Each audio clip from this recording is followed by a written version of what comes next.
प्रधानमंत्री नरेंद्र मोदी विज्ञान भवन में अंतर्राष्ट्रीय अभिधम्म दिवस और पाली को शास्त्रीय भाषा के रूप में मान्यता देने के समारोह में शामिल हुए। वहीं प्रधानमंत्री नरेंद्र मोदी ने समारोह में कहा कि इस वर्ष अभिधम्म दिवस के आयोजन के साथ एक ऐतिहासिक उपलब्धि भी जुड़ी है। भगवान बुद्ध के अभिधम्म, उनकी वाणी, उनकी शिक्षाएं जैसी पाली भाषाएं में विरासत के तौर पर विश्व को मिली हैं। इसी महीने भारत सरकार ने उस पाली भाषा को शास्त्रीय भाषा का दर्जा दिया है। इस वर्ष अभिधम्म दिवस के आयोजन के एक साथ एक ऐतिहासिक उपलब्धि भी जुड़ी है। भगवान बुद्ध के अभिधम्म, उनकी वाणी, उनकी शिक्षाएं जिस पाली भाषा में ये विरासत विश्व को मिली है, इसी महीने भारत सरकार ने उसे क्लासिकल लैंग्वेज, शास्त्रीय भाषा का दर्जा दिया है। और इसलिए आज ये अवसर और भी खास हो जाता है। पाली भाषा को क्लासिकल लैंग्वेज का ये दर्जा, शास्त्रीय भाषा का ये दर्जा, पाली भाषा का ये सम्मान भगवान बुद्ध की महान विरासत का सम्मान है। आप सभी जानते हैं, अभिधम्म धम्म के निहित है। धम्म को, उसके मूल भाव को समझने के लिए पाली भाषा का ज्ञान आवश्यक है। धम्म यानी बुद्ध के संदेश, बुद्ध के सिद्धांत। धम्म यानी मानव के अस्तित्व से जुड़े सवालों का समाधान। धम्म यानी मानव मात्र के लिए शांति का मार्ग। धम्म यानी बुद्ध की सर्वकालिक शिक्षाएं। और धम्म यानी समूची मानवता के कल्याण का अटल आश्वासन। केंद्रीय कृषि मंत्री शिवराज सिंह चौहान ने किसान संघ के साथ बैठक की। उस दौरान केंद्रीय मंत्री शिवराज सिंह चौहान ने कहा कि हमने किसानों और खेती से संबंधित मुद्दों पर सभी आमंत्रितों के साथ गंभीर चर्चा की है। हमने इन्हें सरकार द्वारा उठाए गए नए कदमों और प्रगति के बारे में जानकारी दी और बदले में उन्होंने हमें महत्वपूर्ण जानकारी दी है।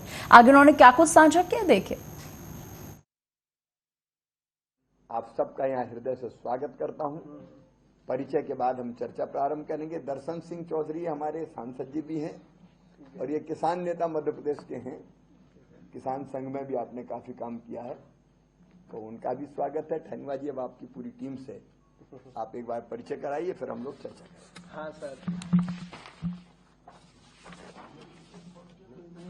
हाँ खुद लेते, हाँ अपना लेते, आपका करा के। हाँ, मैं एक बार थोड़ा सा मीटिंग का समरी दे देता हूँ, फिर एक एक अपना नाम, जिला और किस खेती को आप करते हैं वो आप बताइए। कहूँगा गांव किसान के आप राजा हैं इस समय। सेवक नहीं, वो आपका वो आदर्श है कि आप अपने को प्रधान।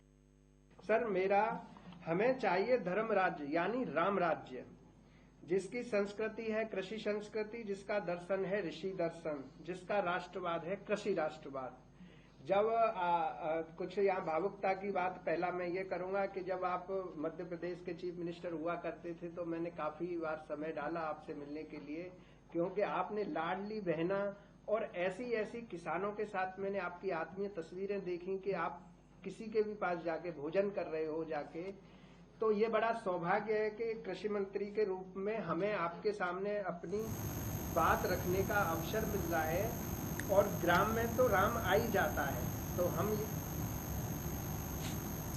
वाल्मीकि मंदिर में पूजा अर्चना करने के बाद कांग्रेस अध्यक्ष मल्लिकार्जुन खड़गे ने कहा कि मैं वाल्मीकि जयंती के अवसर पर यहां प्रार्थना करने आया हूं। मैं वाल्मीकि समाज को इस जयंती की शुभकामनाएं देता हूं।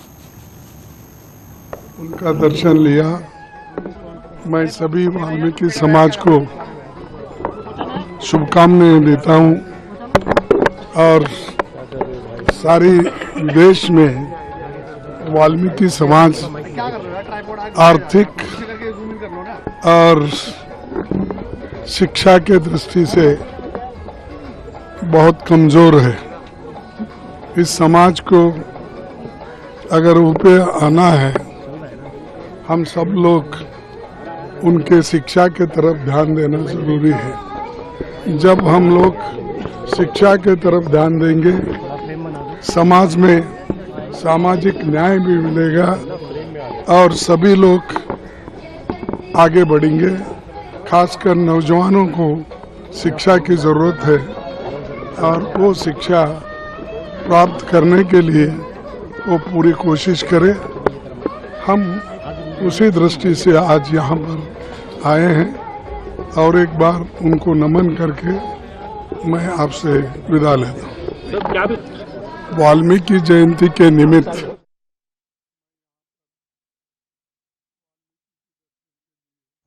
बिहार में जहरीली शराब त्रासदी पर आरजेडी नेता तेजस्वी यादव ने कहा कि हम कह सकते हैं कि शराबबंदी केवल कागजों पर है। जहरीली शराब से लगभग 30 से ज्यादा लोगों की मृत्यु हो चुकी है। कई लोगों ने अपनी आंखों की रोशनी खो दी है। इतनी बड़ी घटना हुई है और मुख्यमंत्री ने अभी तक कोई संवेदना प्रकट नहीं की है। ये घटनाएं लगातार हो रही हैं। बिहार में हर जगह शराब उपलब्ध है। सत्ता में बैठे लोग, माफिया अधिकारी ये सब कर रहे हैं।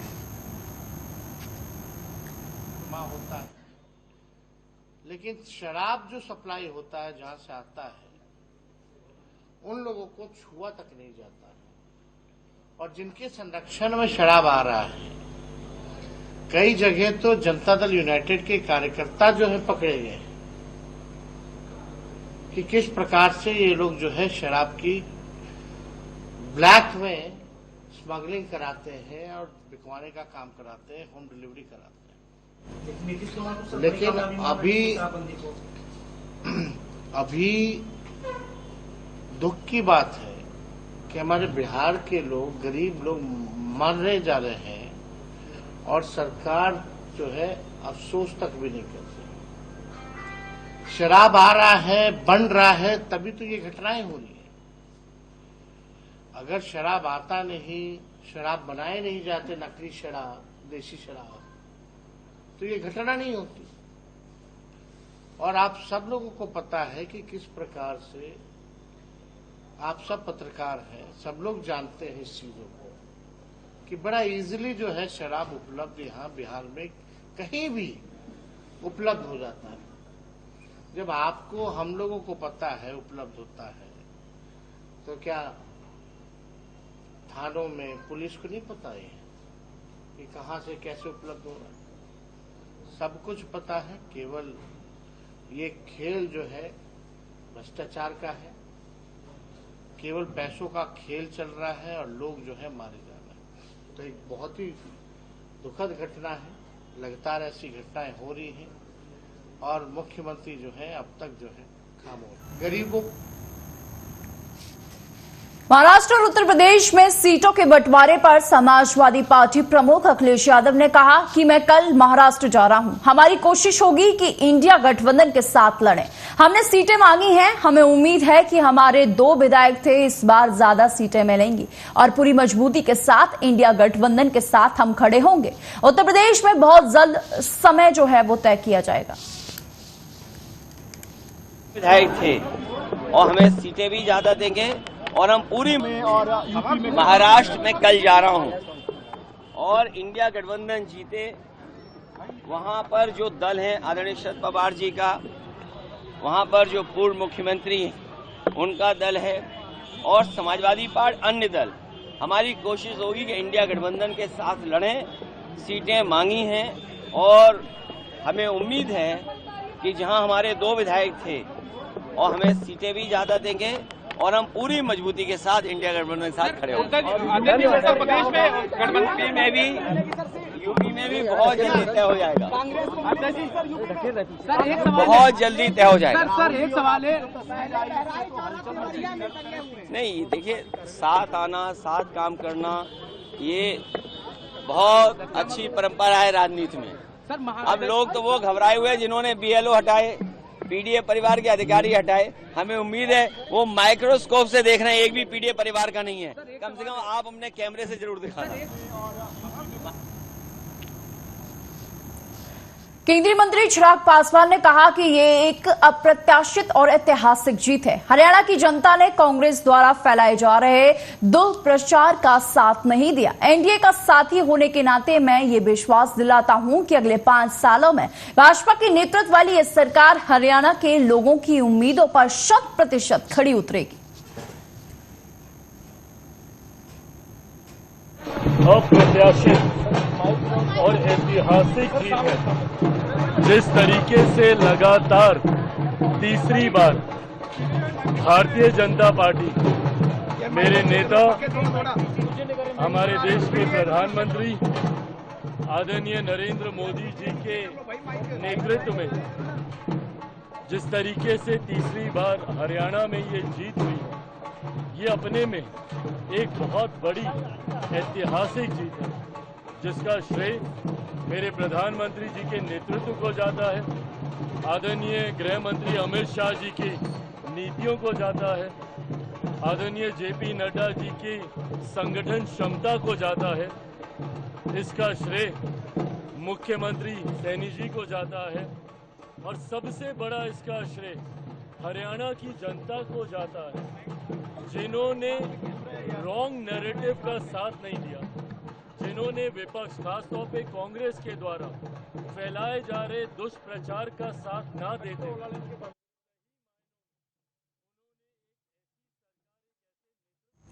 वहीं उत्तर प्रदेश के आगरा में अखिल भारतीय क्षत्रिय महासभा के राष्ट्रीय अध्यक्ष क्षत्रिय शिरोमणि कुंवर हरिवंश सिंह पूर्व सांसद आगरा पहुंचे, जिन्होंने अखिल भारतीय क्षत्रिय महासभा के आगरा मंडल के कार्यालय का फीता काटकर उद्घाटन किया।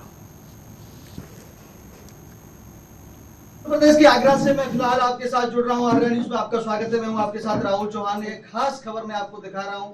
अखिल भारतीय क्षत्रिय महासभा के राष्ट्रीय अध्यक्ष और पूर्व सांसद कुंवर हरिवंश सिंह जी लगातार उत्तर प्रदेश में दशहरा श्रृंखला का पर्व मना रहे हैं। उसी पर्व में लगातार कार्यक्रमों के आयोजनों में पहुंच रहे हैं, इस उम्र में हिस्सा ले रहे हैं। मेरे साथ जुड़ रहे हैं, सीधे बात करते हैं। सर बहुत बहुत आपका आर्या न्यूज। धन्यवाद। सर आज आप आगरा में पहुंचे हैं।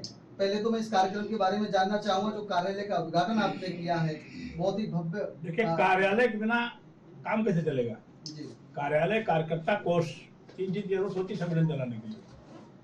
अभी इतना अच्छा कार्यालय नीरज भदौरिया है और उनके पति देव ने दिया है, तो उनको मैं बहुत धन्यवाद देता हूँ हृदय से। और यहाँ से गोर गरीब, खाली छत्तीस नहीं, हर समाज के लोग जो आएंगे उनको न्याय देने का काम छत्तीस महासभा करेगी। राष्ट्रीय जी, आप जो है लगातार पूरे उत्तर प्रदेश में भ्रमण कर रहे हैं और मैं देख रहा हूँ कि क्षत्रियों को एकजुट कर रहे हैं। आप इतनी मेहनत कैसे कर पा रहे हैं? कौन सी ऐसा है कि भगवान राम ने बहुत संघर्ष किया था, 14 साल जमीन पर सोए थे, और हमारे महाप्रताप जो आदर्श हमारे हैं लाइफ के, वो 11.5 साल जमीन पर सोए थे। कोई महल नहीं था वहाँ, घास की रोटियां खा लेते थे। भगवान राम तो कंदमूल पे जिंदगी बिता दिए 14 साल की। तो हमको हमारे आदर्श जो है बहुत ऊंचे हैं, और हमें कोई, हम 90 साल के हो जाएंगे तो भी काम करेंगे, 100 साल के हो जाएंगे तो भी काम करेंगे, जिंदा रहेंगे। तो जब तक इस शरीर में एक कतरा खून है तब तक ये काम चलते रहेंगे। अध्यक्ष जी, मैंने देखा था पिछली बार मथुरा में आए थे, महाराणा प्रताप सेवा सदन का उद्घाटन किया था, वहाँ पर भूमि पूजन हुआ था, और उस कार्यक्रम में लगातार आपने अयोध्या में और बनारस में जैसे वहाँ पर धार्मिक स्थलों पर महाराणा प्रताप सेवा सदन, ऐसा है कि सेवा सदन वहाँ बन रहा है जी, और बहुत जल्दी 36 घंटा वहाँ चालू हो जाएगा। लोग आएंगे, वहाँ रुकेंगे, वहाँ से पूरा वृंदावन मथुरा घूमेंगे और फिर उनको विदा कर दिया जाएगा। कोई कष्ट नहीं होगा उनको। अभी आप पश्चिम यूपी में हैं और आगरा में आज आपके कई कार्यक्रम हैं, तो क्या कुछ संदेश आप अपने कार्यकर्ताओं के लिए देना चाहेंगे? क्या संदेश आप क्षत्रियों के लिए आप आर्य न्यूज़ से? एक ही है कि जो कष्ट भगवान राम ने किया था, जो कष्ट महाराणा प्रताप जी ने किया था, जो भगवान गौतम बुद्ध ने किया था, उसका एक अंश भी हम लोग करेंगे तो समाज के लिए हम लोग बहुत कुछ कर सकते हैं। युवाओं के लिए क्या संदेश रहेगा? वो अपना युवा तमाम योजनाएं सरकार की चल रही हैं। युवा हमारे उद्योग में आए, नौकरियां मिलेंगी नहीं इनको, और तलवार छोड़ के अब उनको कलम पकड़ाना है। युवाओं को जितनी कलम में ताकत होगी उतना आगे बढ़ेंगे। अध्यक्ष जी, मुझे लग रहा है जिस प्रकार आपके अखिल भारतीय क्षत्रिय महासभा काम कर रही है, सरकार सोचने पर मजबूर हो गई है। हमने देखा अभी 24 के चुनाव में क्षत्रियों को नकारा तो किस प्रकार से वो परिणाम आए।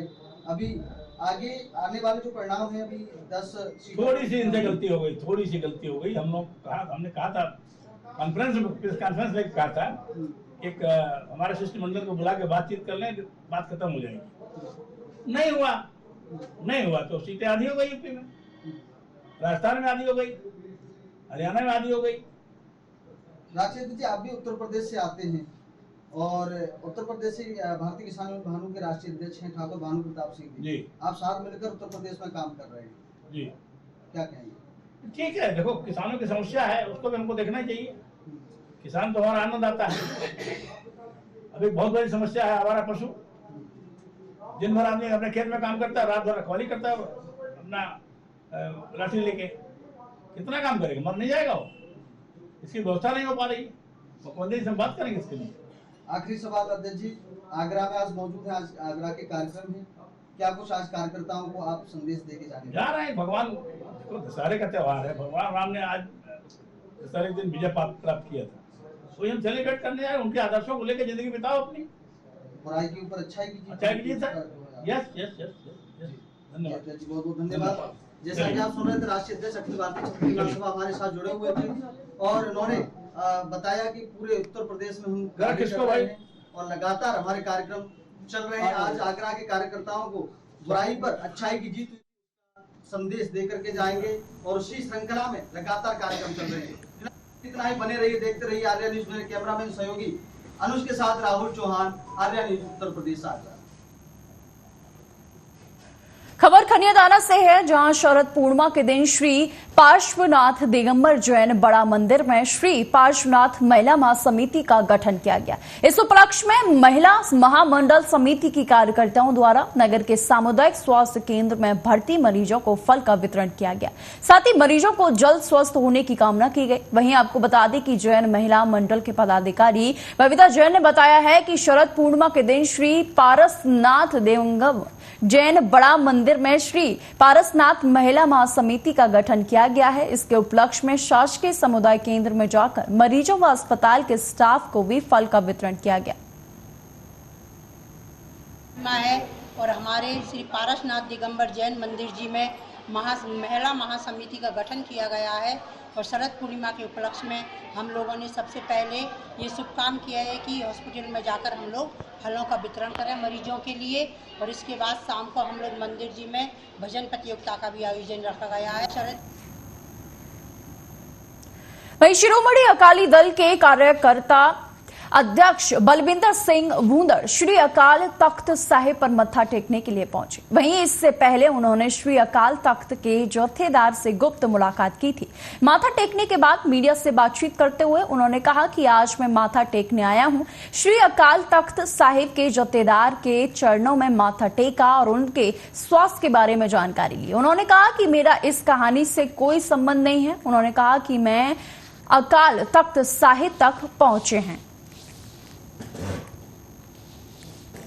ਕੀ ਕਹਿਣਾ ਚਾਹੋਗੇ ਤੁਸੀਂ?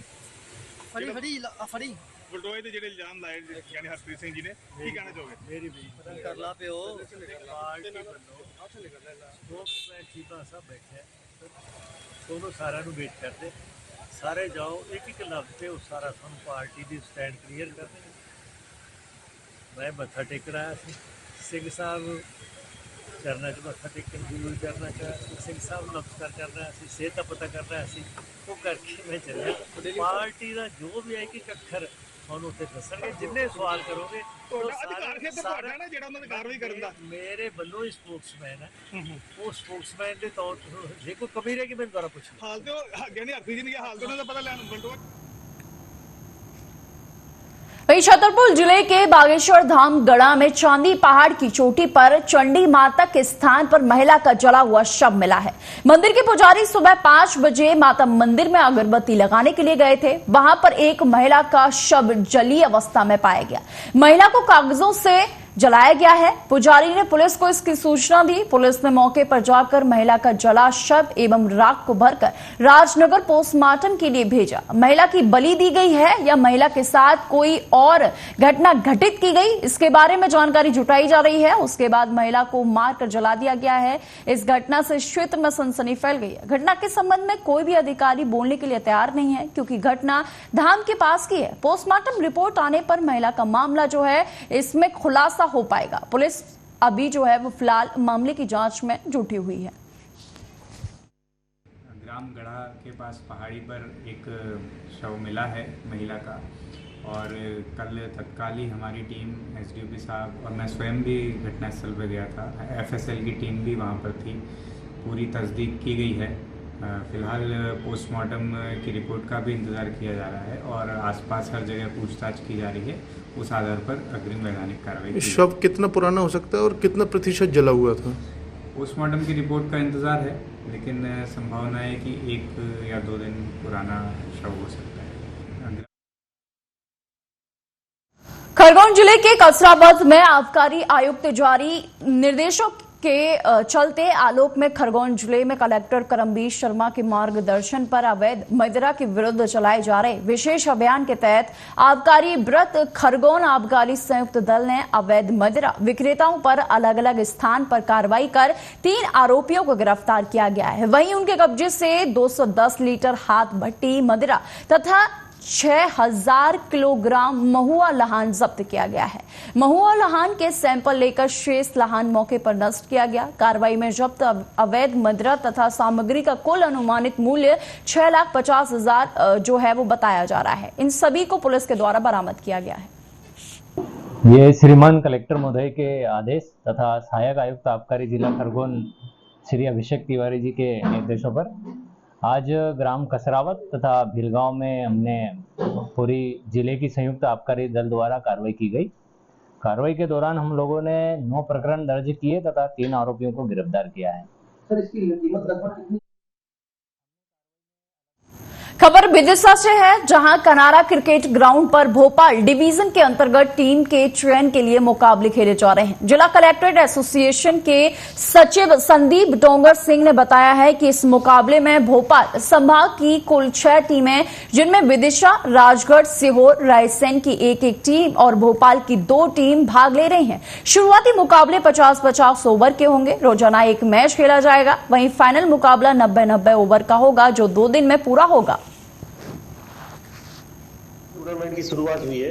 ये inter district cricket tournament Bhopal division cricket association द्वारा आयोजित है और यहाँ विदिशा में जिला क्रिकेट संघ विदिशा के द्वारा सारी व्यवस्थाएं देखी जा रही हैं और भोपाल संभाग में रायसेन, विदिशा और भोपाल की 2 टीम, सीहोर और राजगढ़। और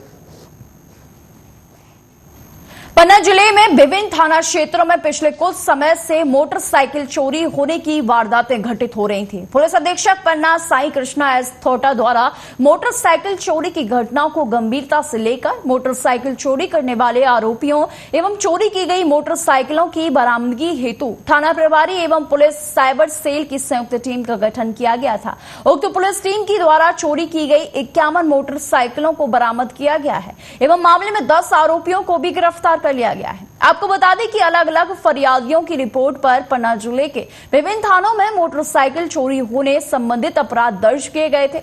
मामले में पुलिस अधीक्षक पन्ना के निर्देशन में गठित पुलिस टीम द्वारा पुलिस साइबर सेल टीम पन्ना एवं मुखबिर से मिली जानकारी के आधार पर मामले में एक संदिग्ध व्यक्ति को पवई से पुलिस अभिरक्षा में लेकर पूछताछ की गई। पूछताछ पर उक्त संदेही द्वारा अपने अन्य साथियों के साथ मिलकर पन्ना जिले के विभिन्न थाना क्षेत्रों एवं कटनी, दमोह तरफ विभिन्न स्थानों से मोटरसाइकिलों को चोरी करना स्वीकार किया गया। जो है जिले में लगातार ये वाला जो एरिया है अमानगंज, पवई, सिमरिया, सुनवानी, इसके आसपास लगातार बाइकें चोरी हो रही थी। ऑलमोस्ट हर दिन एक बाइक चोरी होने का जो है हमारे पास इन्फॉर्मेशन आ रहा था। तो इसमें हमने कुछ थाना प्रभारी अमानगंज, थाना प्रभारी बृजपुर, साइबर सेल प्रभारी, इनका एक टीम बनाया और इसको हमने एक्टिवेट किया। तो इसमें ये समझ में आया कि बाइकें जो है वो हमेशा एक ही रूट से गायब हो रही है। किसी जगह पर यदि हम लोग गश्त बढ़ाते तो उसके आगे जाके गायब होती और ये समझ में आया था कि ये बाइकें जो है लोकली ही जा रही है, क्योंकि हर दिन चोरी करना, अगर कोई बाहर का गिरोह आता है तो हर दिन चोरी होना संभव नहीं है। तो ये भी क्लियर हो गया कि जो अपने पन्ना जिला है मोटा मोटा इसी के अंतर्गत जो है गिरोह ऑपरेट कर रहा है। सर, ये जो गाड़ियां आपने बरामद की हैं, ये कब तक की हैं, कितनी अवधि की चोरी वाली गाड़ियां हैं सर? ये पिछले 5-6 महीने के अंदर मोरलेस 90% जो गाड़ियां हैं वो इसी समय के अंदर चोरी। तो क्या सर इसको जिले वाला गिरोह माने अपन के अंतर्राज्यीय गिरोह माने? ये इसको जिले वाला गिरोह मानेंगे। अपने पवई के ही लड़के हैं 20-25 साल के, जिन्होंने ये मोडस ऑपरेंडी शुरू किया है। इसमें लगभग 10 लोगों को हमने अरेस्ट किया है, लगभग 3 और बाकी है। इनका फिलहाल के बुलेटिन में सिर्फ इतना ही। देश और दुनिया की तमाम खबरों के लिए देखते रहिए आर्या न्यूज।